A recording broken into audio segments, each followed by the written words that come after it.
Hey there. So I have seen this question a few times and somebody recently emailed me, which you can also do at ask@abundancepracticebuilding.com if you have something for Ask Allison. So what do I need to do before I officially open my practice? I don't know where to begin, is what they said. So I do have a checklist for this. I know probably many of you already know that, but it's at abundancepracticebuilding.com/checklist.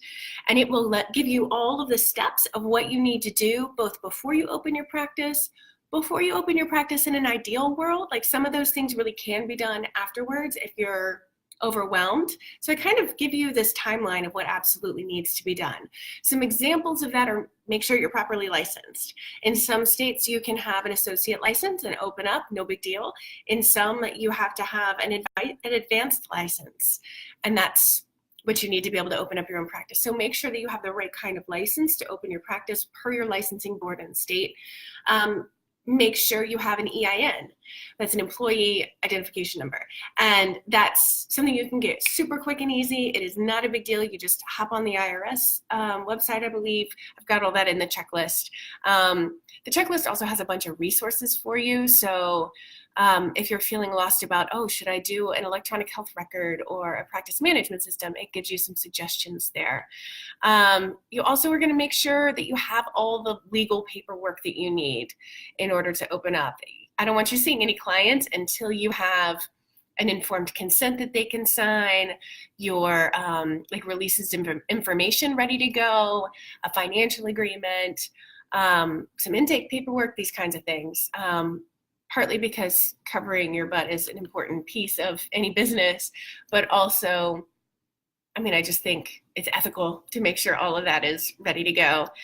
Some cities and some states require a business license. So double checking that if you're, you can usually just Google that and it will take you to some city or state website that will let you know.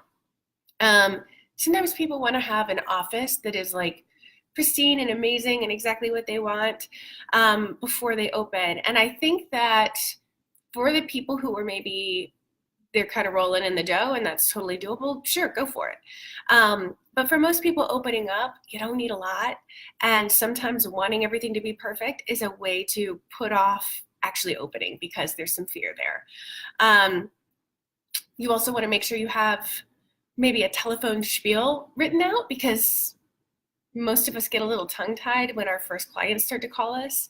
So we've got some scripts for that in the what to say when course. We also have an example of that in the checklist. And I don't know if this is in the checklist or not, but I think you need community. Other practitioners who get that it is hard, it is scary, and that you can do this. We tend to find ourselves some naysayers when we're starting a private practice, and that's not exactly what we need. So if you have a supervisor or a colleague or a friend even who's saying oh, private practice, are you sure you want to do that? How does that even work? There are thousands, probably maybe hundreds of thousands, I don't know, of us in private practice doing just great. You can too. It's not rocket science. Other things, a business bank account, that's not something you have to have before you open, but I would strongly encourage getting that as soon as you can. A credit card processor. You don't have to have a credit card processor, but I'm going to highly recommend it.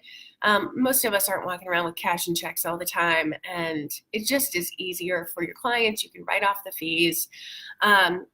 So yeah, the checklist has a bunch of stuff along with resources.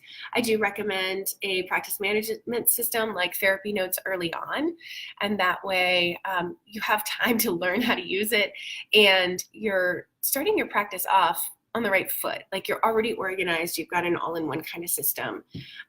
If you want to wait until you have a few clients to get that, I get it. That's totally fair. You want to be able to afford it, right? It's pretty affordable, but still. But I would get it sooner rather than later in your practice. So if you have a question, please send them to me. I'm happy to answer them. ask@abundancepracticebuilding.com, and I will see you later. Oh, and Jenna's asking, where can I find this checklist? It's at abundancepracticebuilding.com/checklist. I will put it in the resources up above, and I will also put it in the show notes for the podcast. All right, thanks.